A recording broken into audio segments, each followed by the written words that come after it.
हे माँ कटक चंडी शारदीय षोडश उपचार पूजार बेशक्रम आपण आज वेदमाता महाशक्ति गायत्री रूपे दर्शन देउछंती। माँ आजिर एही गायत्री वेशरे आपण पंचमुख विशिष्ट अटंती। आपणक सम्मुख मुख तथा देहर वर्ण ईषत लाल बा गोलापी तथा अन्य मुख गुड़िकर वर्ण यथाक्रमे श्वेत, नील, श्याम और पीत। हे देवी आपण आपणक दशभुजर दुई हस्तरे पद्म, पुष्प और अन्य हस्त गुड़िकर शंख, चक्र, पाश, अंकुश, सर्वसिद्धिदायिनी जपमाला और पुस्तक धारण करिसेंती और अन्य दुई हस्तरे अभय और वरद मुद्रा धारण करिसेंती। देवी आपण पद्म उपर विराजमान करिसेंती।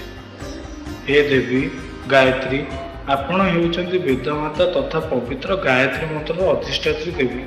ओम भूर्भुवस्वः तस्य विष्णुर्वरेण्यं भर्गो देवस्य धीमहि धियो यो न प्रचोदयात्। महाभारतर रचयिता वेदव्यास कहिसंती जेमिति फूल मध्य मधु, क्षीर रे घी सार रूपे रही थाए सेहिपरि समस्त वेदर सार हेउछि गायत्री मंत्र।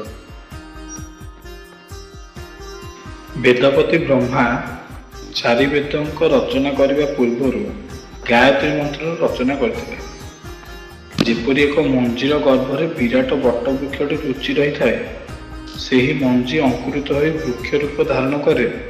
सेथिरे शाखा, पत्र, फूल, फल आदि सृष्टि होता है जहाँकि सेही मंजी तुलन कोटि कोटि गुण बड़ होता है।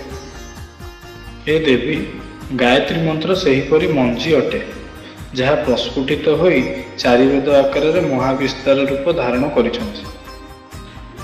हे कृपामयी गायत्री मंत्र को सिद्धि कले ताहा कामधेनु सदृश फलदायी हुए।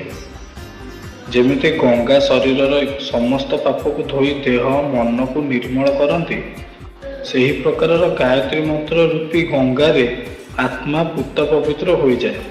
गायत्री मंत्र तो अधिक पवित्र मंत्र अन्य किछि नहीं। जो मनुष्य नियमित रूपे गायत्री मंत्र जप करे से सकल पापरू मुक्ति पाए। हे देवी गायत्री मंत्र को बारंबार जप करने द्वारा मस्तिष्कर तंत्र रे परिवर्तन हुए जहाँ जो मानसिक शक्ति वृद्धि हुए।